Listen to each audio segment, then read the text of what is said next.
The first explosion tore through the Dominion dreadnought before anyone on my observation deck could even register what had happened. I watched the ship split apart on my tactical display, its reactor core venting plasma in a blinding white flower that consumed 3 escort frigates caught in the blast radius. No weapon signature, no missile trail, no energy beam. The largest warship in the Dominion's Third Armada simply ceased to exist, and I had no explanation for why. My name is Vorath Sen. I have served as a military strategist for the Rithani Compact for 41 years. I have observed 9 wars, commanded forces in 4 of them, and authored tactical doctrine that 16 species across the galaxy have adopted as standard. The Galactic Compact sent me to the Kisara system to document what everyone assumed would be a routine extinction event. A human colony world called Avalon Ridge, population 1.8 million, faced the full weight of the Dominion's Third Armada, 4,000 warships, the largest invasion fleet assembled in 3 decades. The humans had 31 ships to defend their world. I had arrived 6 hours before the Dominion fleet, taking position in my observation vessel at a safe distance from the expected engagement zone.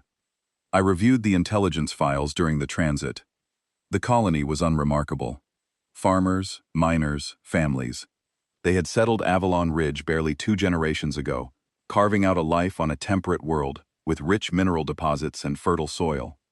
There was nothing strategically significant about the planet. The Dominion wanted it because it sat along a corridor they intended to control, and because the humans had refused to leave when ordered. That refusal had sealed their fate, or so I believed. I made contact with the human military commander via HoloLink shortly after arriving. Admiral Corinne Vasquez appeared on my display as a woman in her early 50s, dark hair pulled back, wearing a uniform that showed signs of recent repair. Her flagship, a carrier called the Resolute Dawn, was the oldest vessel in her tiny fleet. She should have looked desperate. She should have been preparing evacuation orders or surrender terms. Instead, she looked at me with calm brown eyes and said, "Welcome to Kisara, Commander Sen. You are free to observe from any position you choose. Just stay clear of the approach lanes." I asked her what approach lanes she meant. Her fleet was outnumbered 129 to 1. There would be no battle lines, no tactical corridors, no contested space. The Dominion would advance, and her ships would either flee or be destroyed. She smiled at that. Not a bitter smile, not bravado, something quieter, something I could not read at all. "Just stay out of the lanes," she repeated, and closed the channel. I recorded her words in my tactical log and noted my confusion. In 4 decades of military observation, I had developed a reliable instinct for reading commanders. I could identify desperation, false courage, resignation, and every shade of battlefield emotion that a species might display before annihilation.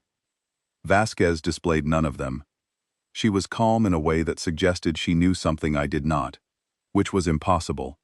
I had access to the same intelligence she did. The math was absolute. The Dominion fleet dropped out of faster-than-light transit at the system's edge, precisely on schedule. My sensor display turned dark with contacts. 4,000 warships arranged in the standard Dominion conquest formation, a broad crescent designed to sweep through a system and deny any avenue of escape. I had seen this formation deployed against the Varath colonies, the Sunken Worlds, and the Pelori Reach. Every time, the result was the same: total subjugation within 72 hours.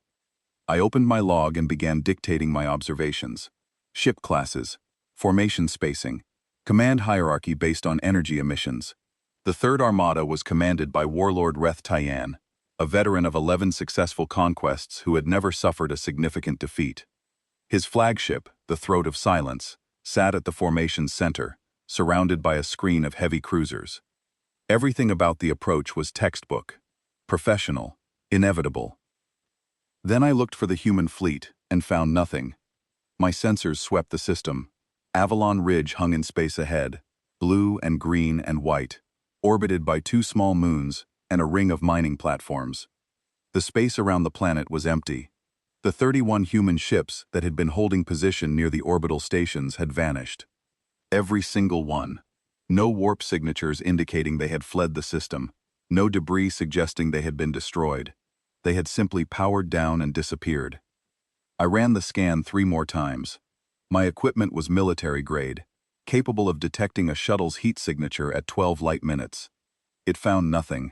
The human fleet had gone completely dark, suppressing every emission, every signature, every trace of their existence, with a discipline I had never encountered in any species.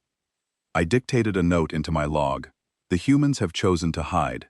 This is consistent with prey behavior observed in technologically inferior species facing overwhelming force.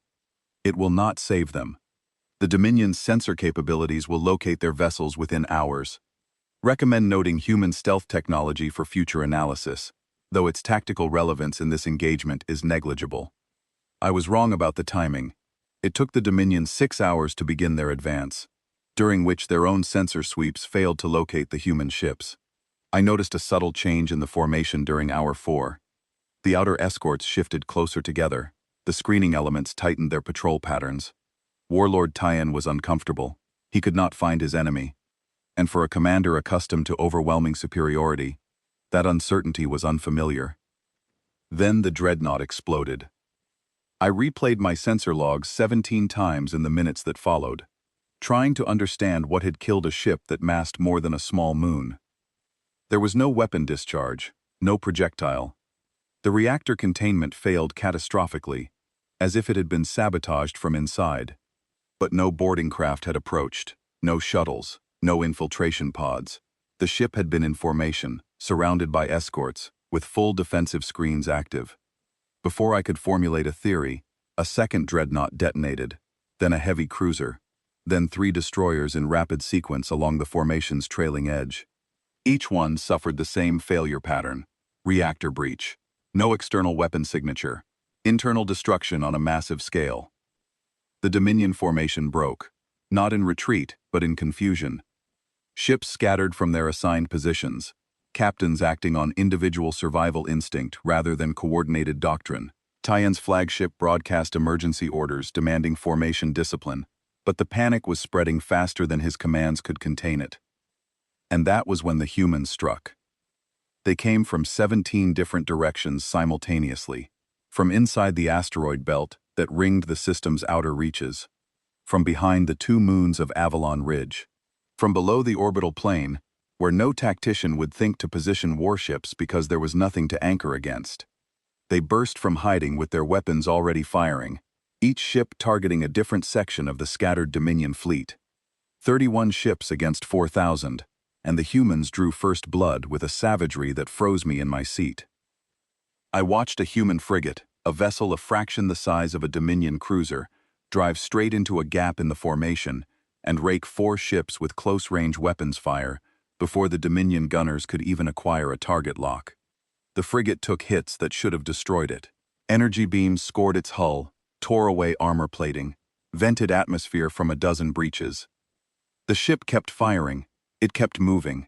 It accelerated into the heart of the formation, as if damage was irrelevant, as if survival was not the objective, as if the only thing that mattered was how much destruction it could deliver before the universe made it stop.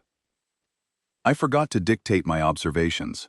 For the first time in 41 years of military service, I simply watched with my mouth open, my professional detachment shattered by what I was seeing. The human ships hit the Dominion fleet and then vanished again. The entire engagement lasted less than 4 minutes. They struck, they dealt terrible damage, and they withdrew into the dark before the Dominion could organize a coordinated response. Behind them, they left 19 Dominion warships destroyed and dozens more damaged, trailing debris in atmosphere. The Dominion lost 19 ships in 4 minutes to a force that should not have survived 4 seconds. I found my voice and opened a channel to Vasquez. She appeared on my display looking exactly as she had before. Calm, focused, not even breathing hard. "Admiral," I said, and I heard the rawness in my own voice. "What doctrine are you employing? Your attack pattern does not conform to any tactical framework in the Galactic database." She considered the question as if I had asked her about the weather on her homeworld. "Doctrine is what you follow when you have enough ships, Commander," she said. "We do not have enough ships, so we improvise." She closed the channel before I could respond. The Dominion regrouped slowly.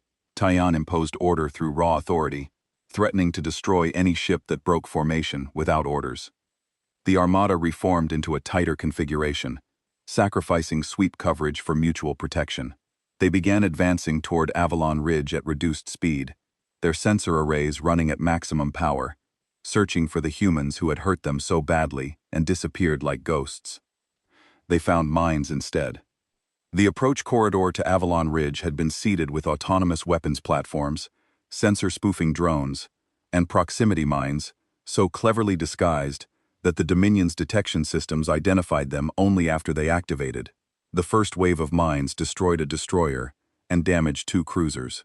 The second wave was worse. The drones created false sensor images of attacking ships, drawing Dominion fire away from the real threats, while the mines drifted closer on ballistic trajectories, invisible until the moment of detonation.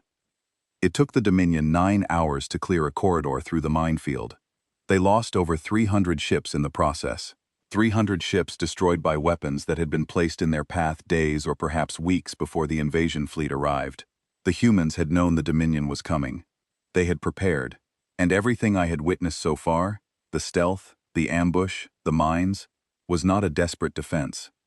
It was a strategy. The Dominion fleet emerged from the minefield battered, furious, and still overwhelmingly powerful. They had lost nearly 400 ships, but 3,600 remained. They formed up in orbital assault position above Avalon Ridge, and I watched from my observation point as they prepared to rain fire on the world below. Then the planet's surface lit up.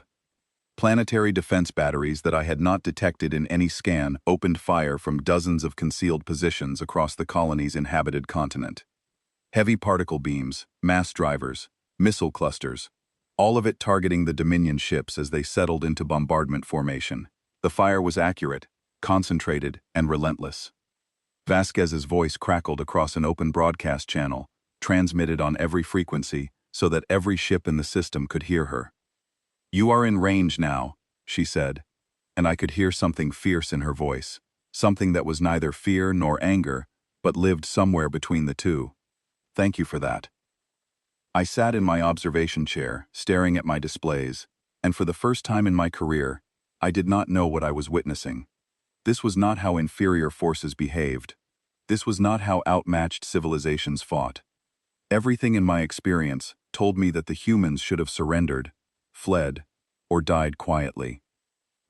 Instead, they were fighting as if surrender was a word that did not exist in their language, as if the concept itself was foreign to their species, as if they had looked at the impossible math of 31 ships against 4,000 and decided that the math was wrong.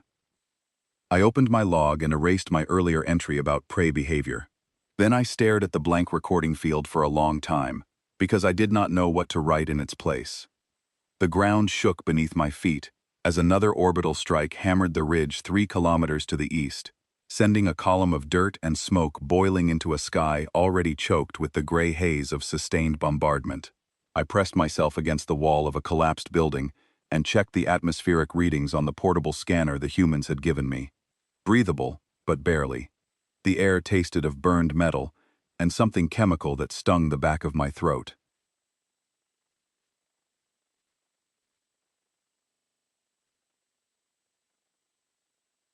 I had made the decision to descend to the surface of Avalon Ridge 12 hours after the orbital battle began. The compact had sent me to document the fall of a human world, and I could not do that from orbit. At least that was what I told myself. The truth, which I was not yet ready to admit, was that I needed to see this from the ground, because nothing I was observing from space made sense, and I believed that proximity would provide clarity. I was embedded with Dominion ground forces. Warlord Taiyan had granted my request without hesitation. He wanted an official compact observer to witness the subjugation, to carry the story back to the galactic community as a warning of what happened to species that defied the Dominion. He expected me to document a swift and brutal conquest. The Dominion had landed 80,000 ground troops in the first wave alone, supported by armored vehicles, close air support, and orbital fire control. Against them stood a civilian population of farmers, miners, and their families. The landing went smoothly, too smoothly, I noted, though I did not understand why that troubled me until later. The Dominion forces established a forward operating base on a plateau overlooking the primary settlement zone, a region the humans called Harrow Valley. From the plateau, I could see the valley stretching out below, a patchwork of farmland, small towns, and connecting roads that wound between low hills. It looked peaceful, quiet, vulnerable. The assault began at dawn. 3 columns of Dominion troops advanced into the valley from different directions, supported by heavy armor and artillery positioned on the surrounding heights. Standard doctrine: overwhelming force applied to multiple axes simultaneously, preventing the defenders from concentrating their response. I had watched this pattern succeed on 11 different worlds. It failed within the first hour. The lead column reached the outskirts of a town called Millbrook, a settlement of roughly 6,000 people that my intelligence briefing described as primarily agricultural. The column commander reported light resistance, small arms fire from scattered positions that his troops easily suppressed. He pushed deeper into the town, exactly as doctrine prescribed. The town exploded. Not literally, though there were explosions. What I mean is that the town transformed from a collection of buildings into a killing ground, with a speed and coordination that I still cannot fully explain. The scattered resistance had been a lure, drawing the Dominion column into narrow streets and between buildings that had been prepared for exactly this moment. Walls that appeared to be simple construction concealed firing positions. Basements connected through tunnels that the humans had dug in the weeks before the invasion.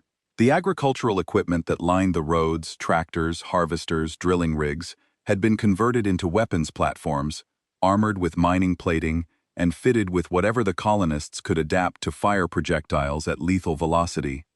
The Dominion column came apart in the first 90 minutes. They were not fighting soldiers.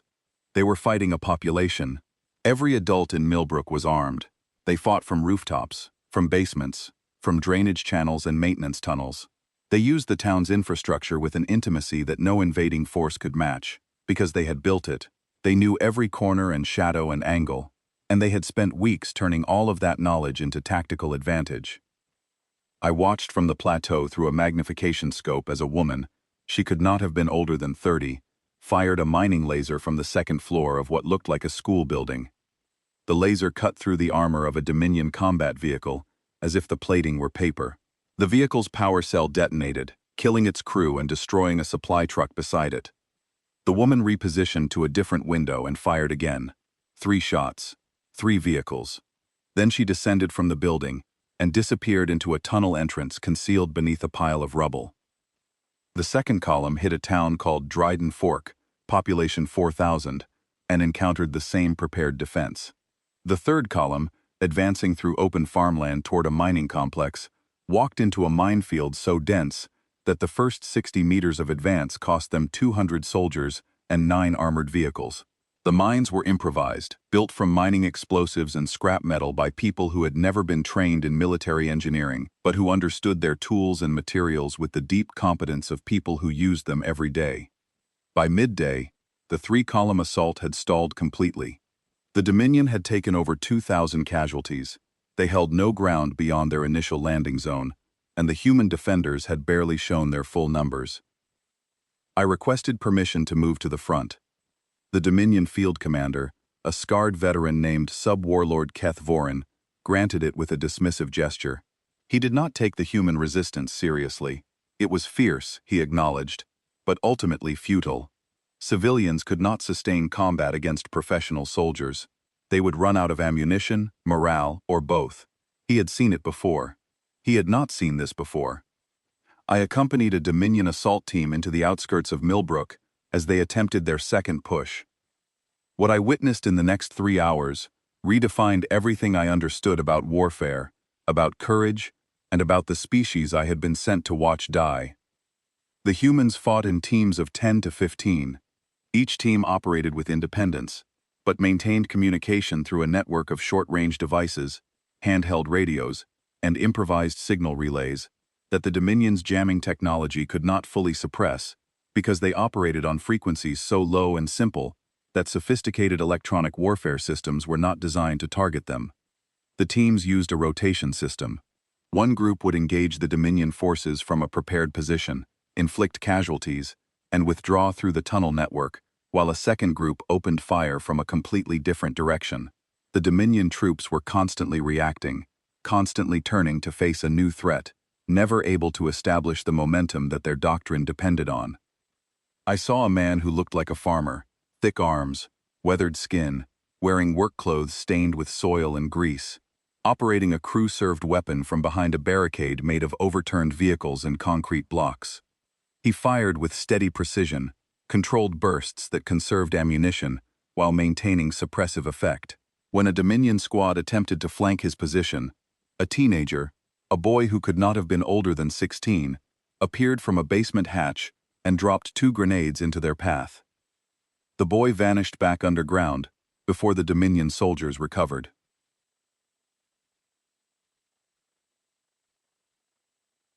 I asked the Dominion squad leader how long civilians could sustain this kind of resistance. He did not answer me directly. He was too busy trying to keep his unit alive. The answer came over the next 6 hours. Millbrook held 6,000 civilians against a Dominion assault force of 40,000, and the town held. Not because the humans were better armed. They were not. Not because they had superior technology. They did not. They held because they would not stop. When one defensive position was overrun, the defenders fell back to the next prepared line. When fighters fell, others picked up their weapons and stepped into the gap. When ammunition ran low in one sector, runners moved through the tunnels carrying supplies from caches hidden throughout the town. I watched a woman take a plasma burn across her left shoulder that charred through her jacket and blistered the skin beneath. She pressed a field bandage against the wound with one hand and continued firing her weapon with the other. When a man beside her went down with a wound to his leg, she dragged him into a tunnel entrance, passed him to a medical team waiting below, and returned to her position. She did not scream. She did not hesitate. She was not a soldier. She was a water treatment engineer who had learned to shoot 3 weeks ago. The Dominion brought up reinforcements. Heavy armor rolled through the streets, smashing through barricades that the humans rebuilt behind them as fast as they could be destroyed.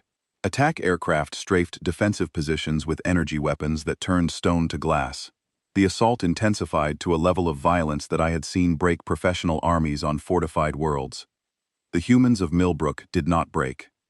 At hour 7, I witnessed something that disturbed me more deeply than any act of violence in the battle. I had taken shelter in what had been a medical clinic, now serving as a forward aid station for both human and Dominion wounded. A human medic, a young man with blood on his hands and exhaustion carved into his face, was treating a Dominion soldier whose lower body had been crushed by falling debris. The soldier was conscious, in agony, and terrified. He was an enemy combatant who had been trying to kill this medic's neighbors and friends an hour ago. The medic treated him with the same care and urgency that he gave to the wounded humans lying on stretchers beside the Dominion soldier. He administered pain medication from a supply that was clearly limited. He stabilized the soldier's injuries with quick, competent hands. He spoke to the soldier in a calm, steady voice, even though neither understood the other's language. I asked him why. The question was genuine. In my experience, mercy and combat existed in separate domains. Species fought, and species cared for their own, but they did not extend compassion to the enemy while the battle was still raging outside their walls. The medic looked at me with red-rimmed eyes and said, "Because he is hurt." That was his entire answer. 3 words. He turned back to his patient and continued working, and I stood there in that ruined clinic with the sound of weapons fire shaking the walls, and I felt something shift inside my understanding that I could not name. This species was killing Dominion soldiers with improvised weapons and homemade explosives, fighting with a ferocity that made trained warriors retreat in confusion, and simultaneously treating enemy wounded with genuine compassion. I could not reconcile those two things. My analytical framework, built over 4 decades of studying warfare across the galaxy, had no category for a species that could be both savage and gentle in the same breath. Every other civilization I had observed placed those qualities at opposite ends of a spectrum. The humans occupied both ends at once. By nightfall, the Dominion's first day of ground operations had failed on every front. They held their landing zone, and nothing else. The human settlements that had been targeted were damaged but unbroken. The civilian defenders had suffered casualties, some of them severe, but their resistance showed no signs of weakening. If anything, the intensity increased after dark, as the humans used their knowledge of the terrain to launch night raids against Dominion positions, striking supply lines and artillery placements before melting back into tunnels and forests. In orbit, the situation was equally defiant. Admiral Vasquez had continued her running battle against the Dominion fleet, with her remaining 14 ships, all of them carrying damage that would have sent any other species to the repair docks. She used the planet's moons as cover, the orbital mining platforms as shields, and the debris from destroyed ships as concealment. Her tactics were improvisational and unpredictable, and the Dominion fleet, which relied on coordinated doctrine, could not adapt quickly enough to counter an opponent who never used the same approach twice. The Dominion lost 63 more ships that day. The human fleet lost 3, bringing their total down to 14. But those 14 ships continued to fight with a disregard for their own damage that the Dominion commanders found deeply unsettling. A human destroyer with half its weapons knocked out, and a hull breach that should have forced evacuation, positioned itself between a Dominion cruiser and Avalon Ridge and absorbed fire that would have struck the planet's surface. The destroyer's crew sealed the breach with emergency plating, rerouted power from non-essential systems, and kept fighting for another 2 hours before withdrawing to make repairs. I compiled my observations that night from the relative shelter of the Dominion forward base. My notes were no longer clinical. I had abandoned the detached analytical tone that I had maintained throughout 9 wars, because detachment was impossible when you stood in a medical clinic and watched a species demonstrate that compassion and ferocity were not opposites but 2 faces of the same fundamental drive. The Dominion field commanders held a strategy session that I attended as an observer. Sub-Warlord Vorin was frustrated but not yet alarmed.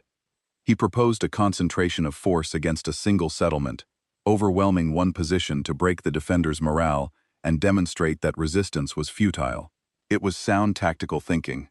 I had seen it work before. But as I listened to the plan, I found myself thinking about the medic in the clinic, about the woman with the burned shoulder who kept firing, about the teenager dropping grenades with steady hands. And I realized that I did not believe the Dominion's plan would work. Not because it was flawed tactically, but because it was based on an assumption that might not apply to this species. The assumption was that there existed a threshold of violence beyond which the defenders would recognize the futility of resistance and surrender. I was beginning to suspect that humans did not have that threshold. I kept that thought to myself and continued my observations. But late that night, alone in my quarters, I intercepted a human military transmission on a frequency that the Dominion had not yet identified. The message was brief, encrypted with a simple cipher that my equipment broke in seconds. It was from a human military command structure outside the Kisara system, directed to Admiral Vasquez. The message read, "Hammer inbound. Estimated arrival, 31 hours. Hold the line." I read it twice. Then I sat very still in the dark and thought about what it meant. Vasquez's 31 ships had never been the human defense fleet.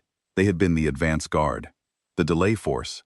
Everything I had witnessed, the ambushes, the mines, the planetary defenses, the savage ground resistance, all of it had one purpose: not to win the battle, to buy time. The humans were not fighting to survive the Dominion's assault. They were fighting to hold the Dominion in place until their real fleet arrived. I looked out at the dark sky above Avalon Ridge, where the distant flashes of orbital combat still flickered like lightning in a storm that would not end, and I felt something I had not experienced in 41 years of professional military observation. I felt afraid. 3 days. That was how long the humans of Avalon Ridge had held the line, when I stood on a ridge overlooking Harrow Valley and watched the sky crack open above me. The Dominion had pushed deeper into the colony's defensive network, taking ground at tremendous cost. They had captured 2 outer settlements and surrounded a third. Their orbital forces had established bombardment patterns that were slowly grinding down the planetary defense batteries. By every conventional metric, the Dominion was winning. Then the sky filled with light. I detected them on my portable scanner before I saw them visually, and even the scanner data made me stop breathing. 400 warships dropped out of faster-than-light transit in a formation so tight that their exit signatures overlapped on my display, creating a single massive energy bloom that lit the upper atmosphere like a second sun. They arrived inside the Dominion's outer defensive perimeter, which meant their navigation had been calculated to a degree of precision that I had never seen any species achieve. A miscalculation of even a fraction of a percent at those speeds would have scattered the fleet across half a light year or dropped them into the planet's gravity well. The humans had threaded the needle perfectly. I opened a channel to the Dominion command frequency, not to transmit, but to listen. What I heard was chaos. Every Dominion ship in orbit was reporting the arrival simultaneously, and the edge of panic in their transmissions was something I had never heard from Dominion officers. These were crews that had conquered 30 worlds. They did not panic. But they were panicking now, because the 400 ships above them were arranged in a formation that their tactical computers could not classify. The humans called it the sledgehammer.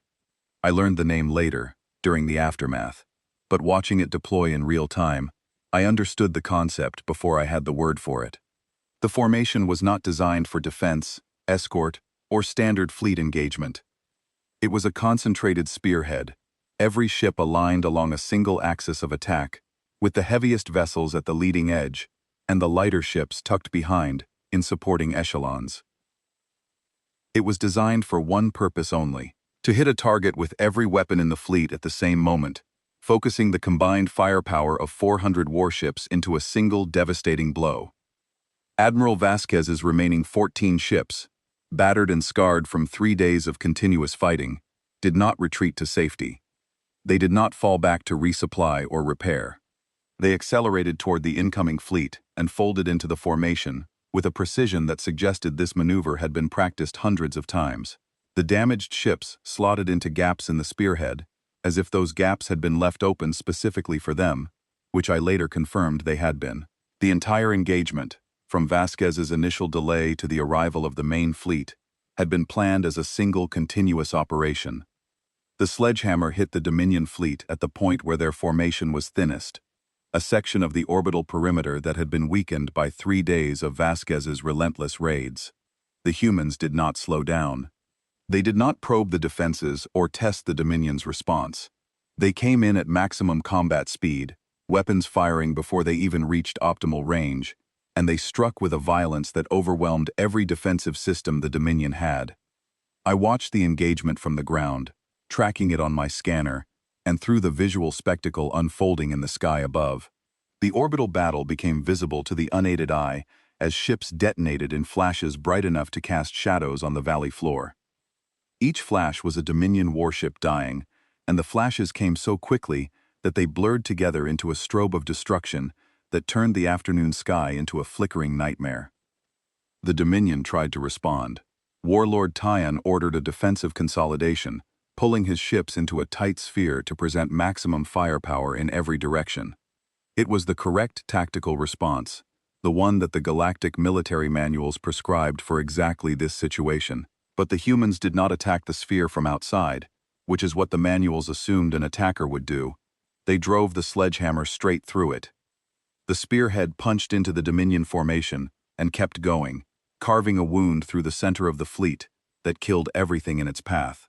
The heavy human warships at the leading edge absorbed tremendous damage. I watched a human battlecruiser take direct hits from 4 Dominion dreadnoughts simultaneously, fire that would have vaporized any ship in the compact's fleet. The battlecruiser's shields collapsed. Its outer hull buckled and tore. Atmosphere vented from a dozen breaches along its port side. The ship did not slow down. It did not turn away. It accelerated, driving deeper into the Dominion formation, firing every weapon it had left into the ships on either side of it. Its crew was dying. I could see the damage was catastrophic, but they pushed forward with a determination that transcended any tactical calculation. They were not trying to survive. They were trying to break the Dominion fleet's spine, and they would spend their lives to do it. Behind the damaged battlecruiser, the rest of the spearhead poured through the gap it had created, widening the wound, exploiting the chaos. Each human ship fought with the same ferocious aggression, the same willingness to trade damage for destruction.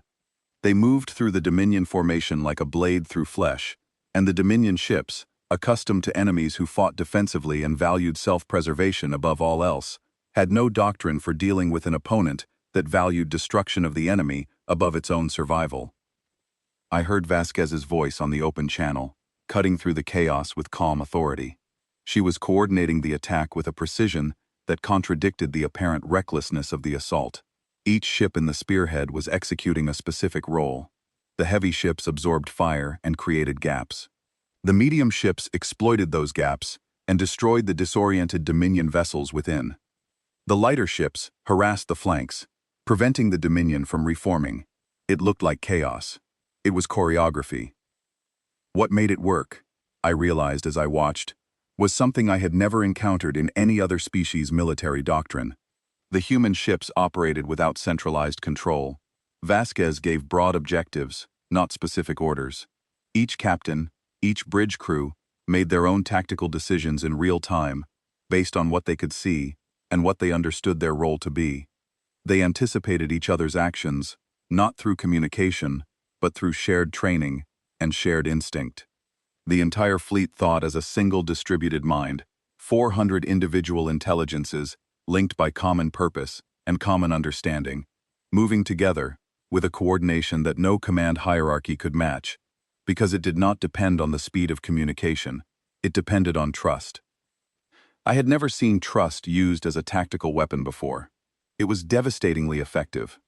On the ground, the arrival of the main fleet transformed the battle in minutes.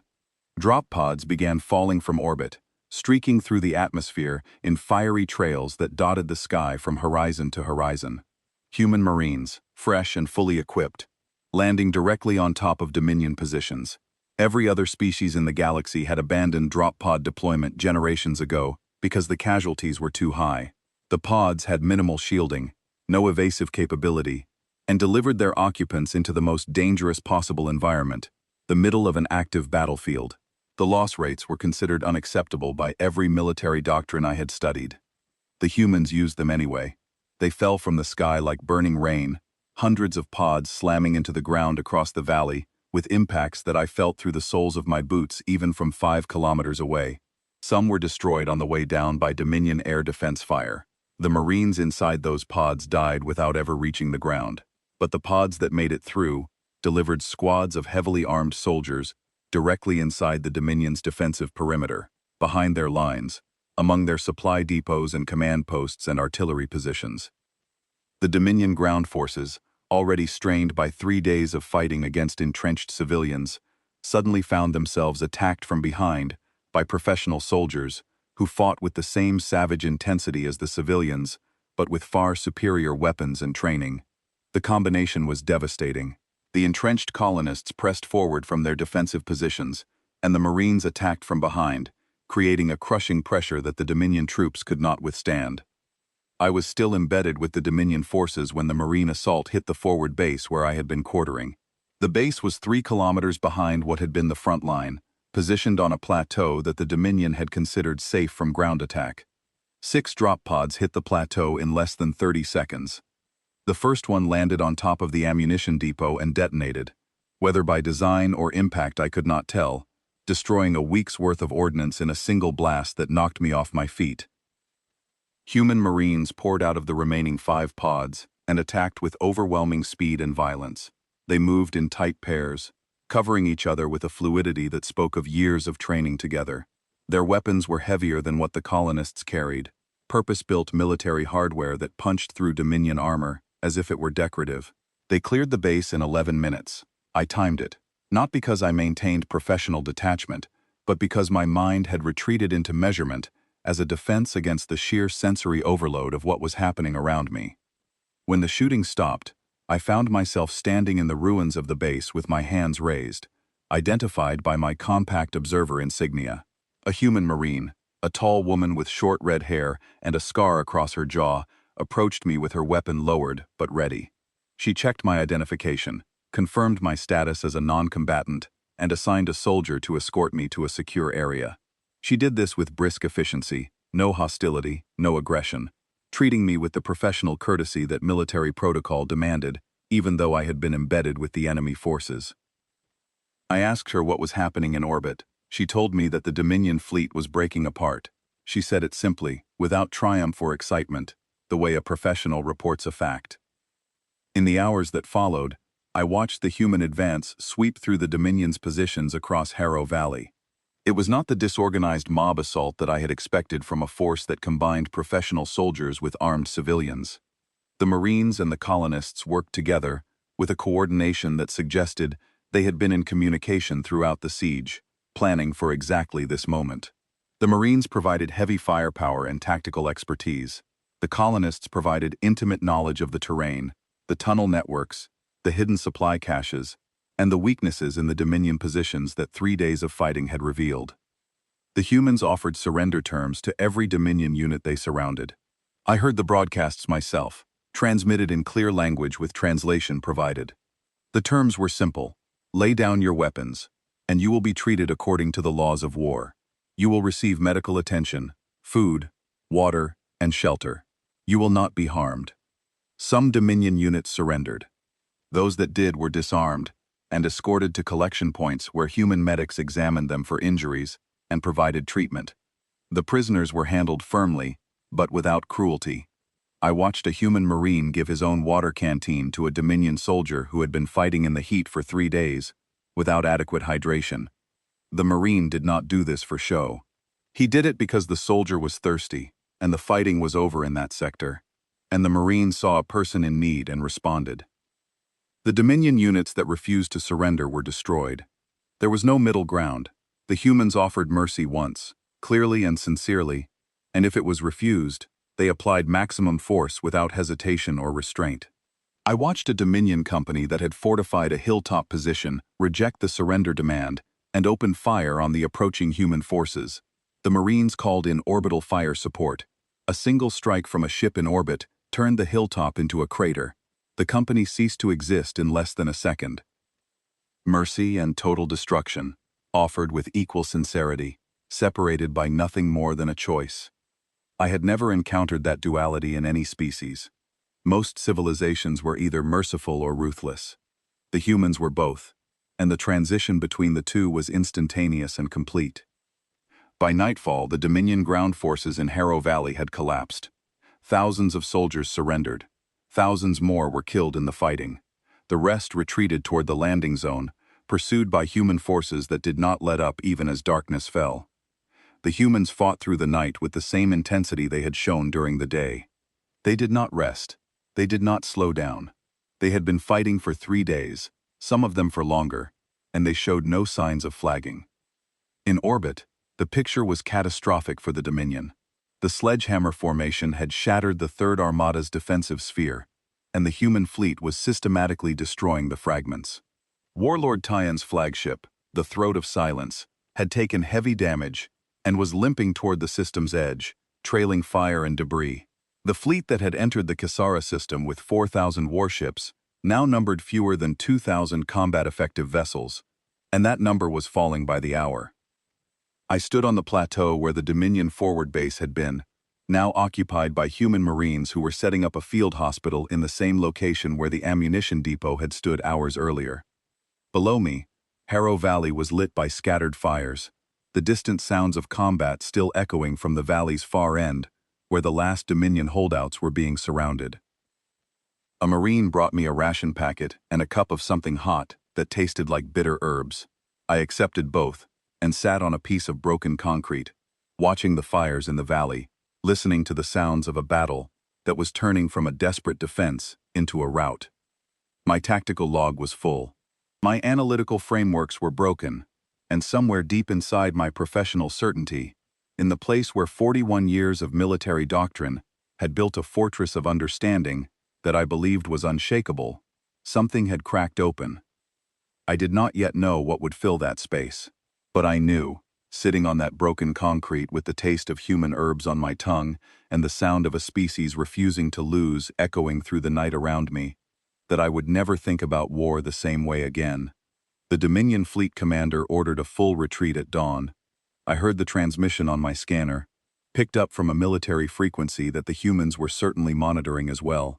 Warlord Tyan's voice was stripped of the commanding authority that had defined his career. He sounded like a being who had discovered that the universe operated under rules he had never been taught. All ships, all units, withdraw to rally point designate. Full retreat. This engagement is terminated.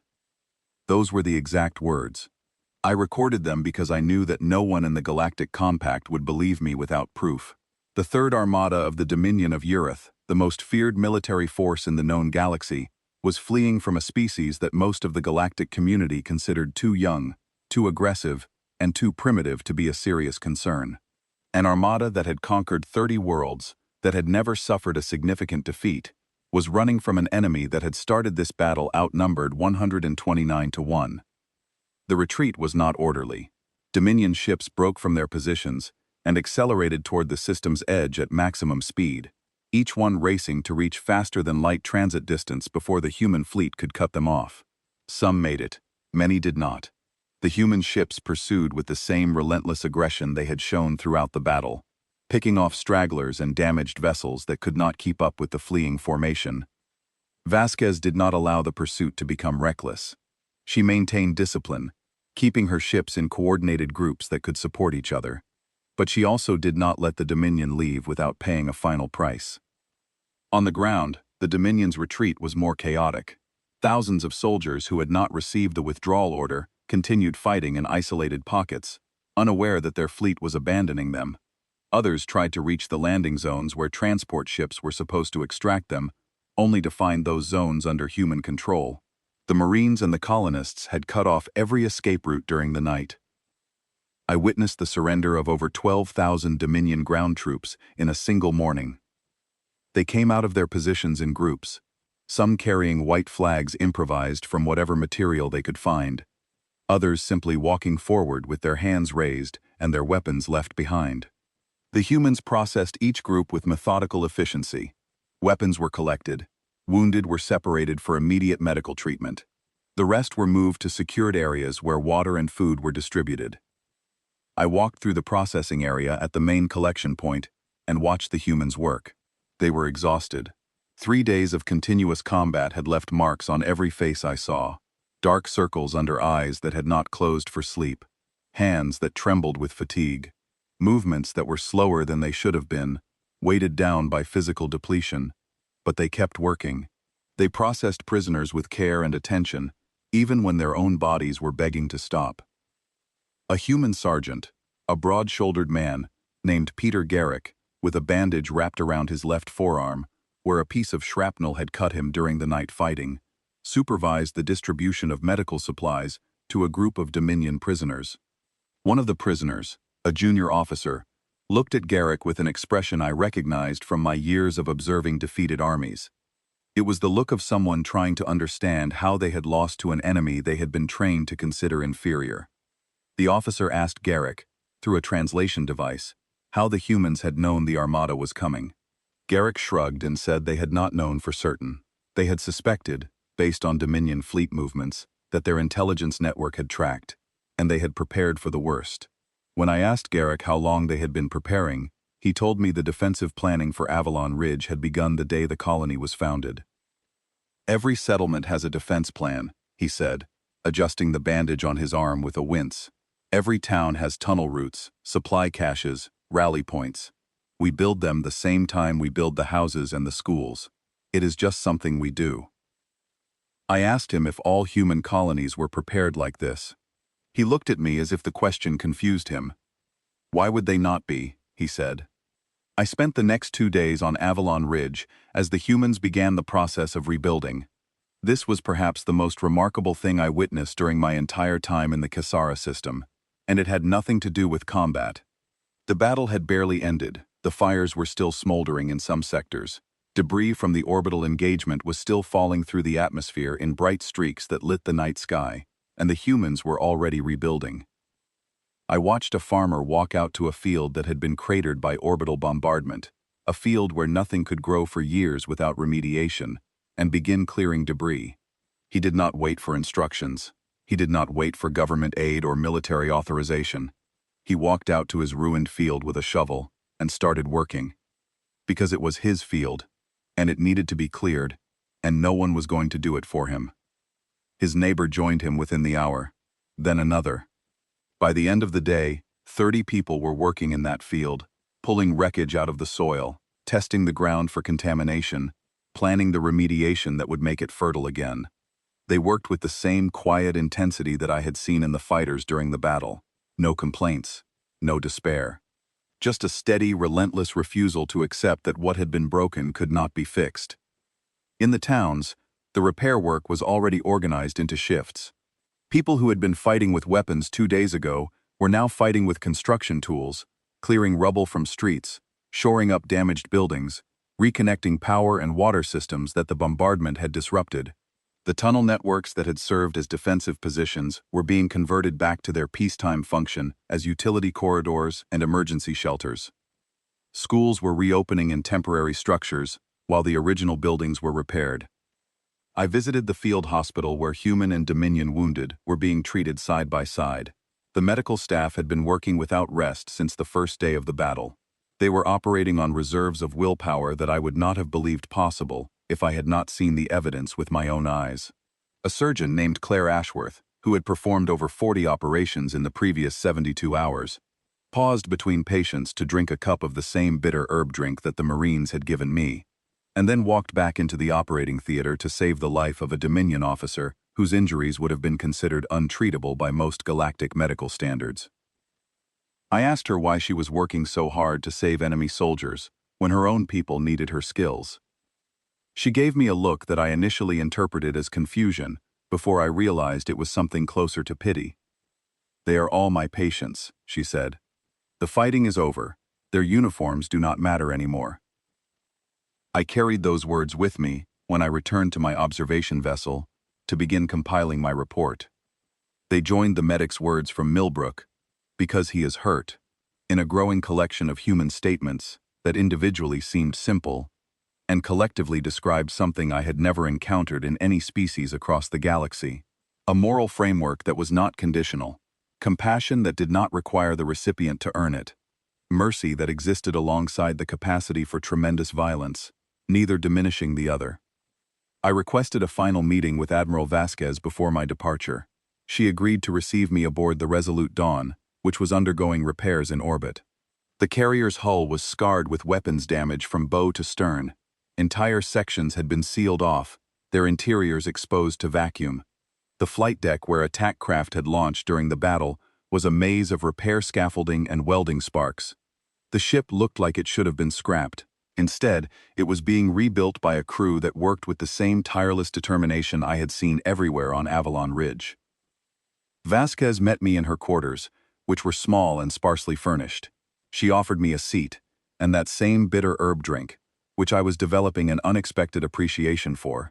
She looked tired, not defeated or diminished, but genuinely physically tired in a way that showed in the lines around her eyes and the careful way she moved, as if her body had been pushed past its limits and was only now beginning to register the cost. I asked her the question that had been forming in my mind since the first moments of the battle. The question that every analysis, every model, every framework I possessed could not answer. "Admiral, when you faced 4,000 ships with 31, how were you calm? How did you maintain command authority when the mathematics of the engagement were so decisively against you?" She was quiet for a long time, long enough that I wondered if she intended to answer at all. "Commander Sen," she said finally, "I was not calm. I was terrified. Every moment from the first sensor contact to the arrival of the Second Fleet, I was more afraid than I have ever been in my life." She paused, and I saw something in her eyes that I recognized. Not from military observation, but from something deeper, something that transcended species and reached into the shared experience of all beings who have faced destruction and chosen to stand anyway. "Every person on every ship in my fleet was terrified," she continued. "Every colonist who picked up a weapon and walked to a defensive position was terrified. Every farmer who turned a tractor into a gun platform, every miner who wired explosives in a tunnel, every teacher who organized the evacuation of children into underground shelters, all of them, terrified." "Then how?" I asked. "Because fear does not make our decisions," she said. "Fear is something we carry. It is something we feel, but it is not something we obey. That is the part of us that the galaxy does not understand, Commander. We are not fearless, we are not reckless. We are afraid, and we fight anyway. We are afraid, and we protect our people anyway. We are afraid, and we refuse to surrender anyway. Not because we do not feel the fear, but because we have decided, as a species, at some deep level, that I cannot explain to you in strategic terms, that the things we are fighting for matter more than the fear that tells us to stop. I sat with that answer for a long time after I left her ship. I sat with it during the transit back to compact space. I sat with it while I stared at a blank recording field, trying to write a report that would convey what I had witnessed to beings who had never seen a species fight like this, who had never watched a farmer pick up a weapon and hold a line against professional soldiers because the dirt he was standing on grew food for his children, who had never seen a medic treat an enemy's wounds while the battle still raged outside, because compassion was not a tactic, but a fundamental characteristic of the species. The report I eventually wrote was not what the Compact Council expected. They had sent me to document a human defeat, to produce a clinical analysis of how a young, aggressive species was destroyed by the galaxy's most powerful military force, so that the Compact could calibrate its own defense strategies accordingly. They expected a tactical autopsy, an academic exercise in the mathematics of overwhelming force. I gave them a warning. My report detailed every engagement, every tactic, every observation from the surface and from orbit. I provided the numbers. The Dominion had entered the Cassara system with 4,000 warships and 80,000 ground troops. They left with fewer than 1,500 ships and fewer than 20,000 soldiers, the rest destroyed, captured, or stranded. The human losses were severe but recoverable, and the colony of Avalon Ridge, the world that the Dominion had intended to erase, was already rebuilding. But the core of my report was not tactical analysis. It was a conclusion that I reached after 4 decades of studying how civilizations wage war, and it was this: the galaxy did not understand what humanity was. Every species I had observed fought war as a political instrument, a rational calculation of power, territory, resources, and acceptable losses. When the calculation turned unfavorable, rational beings surrendered, retreated, or negotiated. This was not cowardice. It was intelligence. War was a tool, and when the tool could not achieve its objective at an acceptable cost, it was set aside. Humans did not think this way, not when their people were at stake. When human civilians were threatened, when their families and communities faced destruction, the calculation changed. It shifted from, "What can we afford to lose?" to, "What are we willing to do?" And the answer to that second question, as I had witnessed with my own eyes on Avalon Ridge, had no upper limit. A farmer would become a soldier. A doctor would become a combat medic. A water treatment engineer would learn to fire a weapon in 3 weeks and use it to destroy armored vehicles. An admiral would face 129 to 1 odds and hold the line for 3 days while her people fought and died and refused to break. Not because they were trained for it, not because they were naturally superior warriors, but because the alternative was unacceptable, and humans had a capacity to reject unacceptable alternatives that no other species in the galaxy possessed. I presented this analysis to the Compact Council in a closed session. The chamber was silent when I finished. The silence lasted for a very long time. Counselor presiding Keth Varro, the senior diplomatic representative, spoke first. "Commander Sen, your report characterizes the humans as a potential strategic threat of the highest order. Is that your professional assessment?" "No," I said. "My report characterizes the humans as the most dangerous species in the galaxy when provoked. There is a critical distinction." Another counselor, whose name I will not record because the discussion was classified, asked the question that I knew was coming. "Are the humans a threat to the Compact?" I had thought about this question for the entire transit home. I had turned it over in my mind while I replayed footage of the medic in Millbrook, the farmer in his cratered field, the surgeon saving Dominion lives, the Marine giving water to a prisoner. I had considered it while remembering Vasquez's eyes when she told me about fear, about the decision that lived deeper than fear, about a species that carried terror in one hand and defiance in the other, and never let the first one close the second. "Only if you threaten their people," I said. I watched them treat enemy wounded with kindness on a battlefield that was still burning. I watched them offer surrender terms with sincerity and follow through on every promise they made to those who accepted. I watched a surgeon work for 3 days without sleep, to save the life of an officer who had been trying to destroy her world. They are not monsters, counselors. They are something this galaxy has never encountered. A species that is simultaneously the most compassionate and the most dangerous thing alive. And they transition between those two states without hesitation, without contradiction, and without limit. The chamber was silent again. My recommendation is simple, I continued. Make them your allies. Bring them into the compact not as subordinates or subjects but as partners.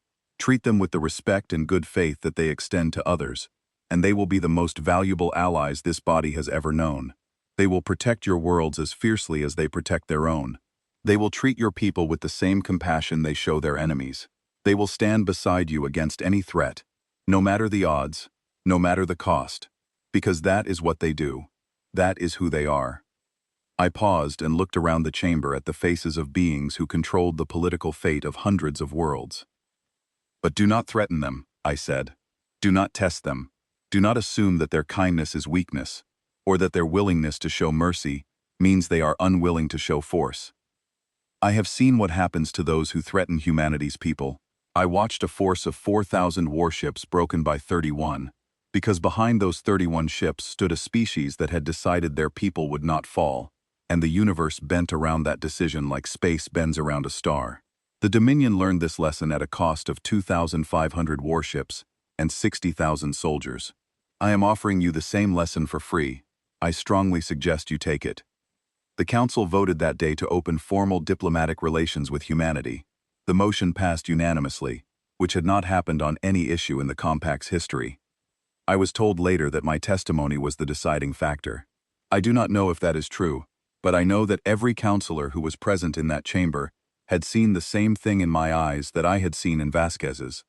Not fear exactly, something beyond fear.